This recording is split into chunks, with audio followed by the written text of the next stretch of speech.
Assalamu alaikum wa rahmatullahi wa barakatuh. Hello everyone, welcome back to my daily reading of Lantern of the Path by the 6th Imam, Imam As-Sadiq alayhi salam. So today I'm going to be reading to you chapters 7 and 8 inshaAllah. Okay, starting with chapter 7 called Enjoining What is Good and Forbidding What is Evil. Bismillahirrahmanirrahim. Whoever has not thrown off his anxieties, being purified of the evils of his self and its appetites, defeated Satan, and entered under the guardianship of God and the security of his protection, cannot properly enjoin what is good and forbid what is evil.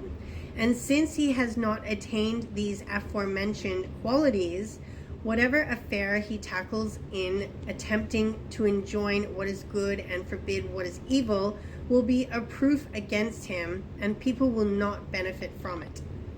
Allah said, "Wait, do you enjoin men to be good and neglect your own souls?" That is from chapter 2, Surah 2, Ayah 44 from the Holy Quran. Anyone who does that is called upon thus, "O traitor, do you demand from my creation that which you have rejected for yourself and have slackened the reins in this regard upon yourself?" It is related that Thalaba Al-Asadi asked the Messenger of Allah alayhi salam about this verse of the Quran.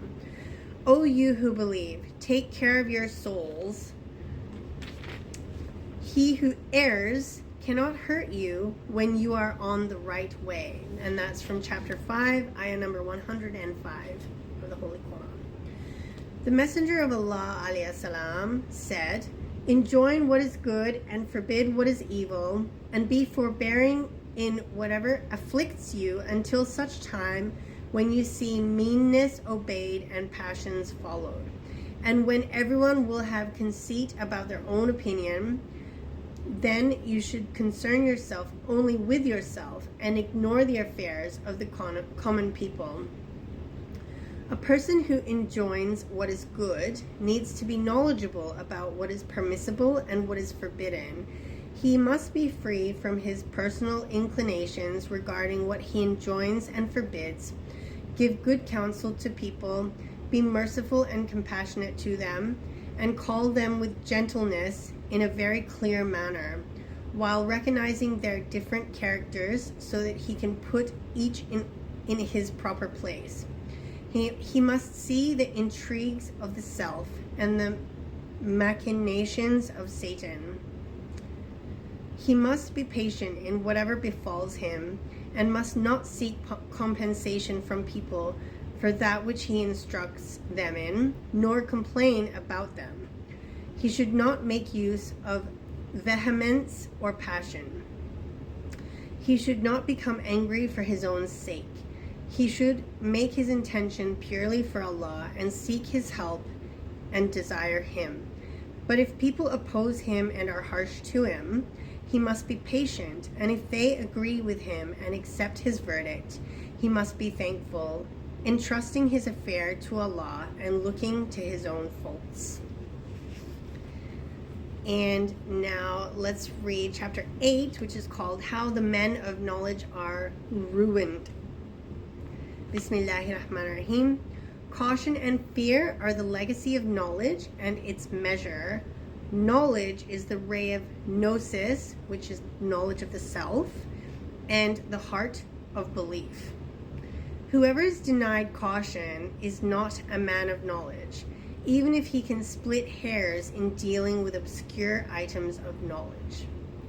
Allah said in the Holy Quran, chapter 35, ayah number 28, "Only those of his servants who are possessed of knowledge fear Allah." Men of knowledge, it says men of knowledge, but it means people of knowledge, I'm sure. Men and women of knowledge are ruined by 8 things: greed and miserliness, showing off and partisanship, love of praise, delving into things whose reality they cannot reach, affectation by taking excessive pains to beautify their speech with superfluous expressions,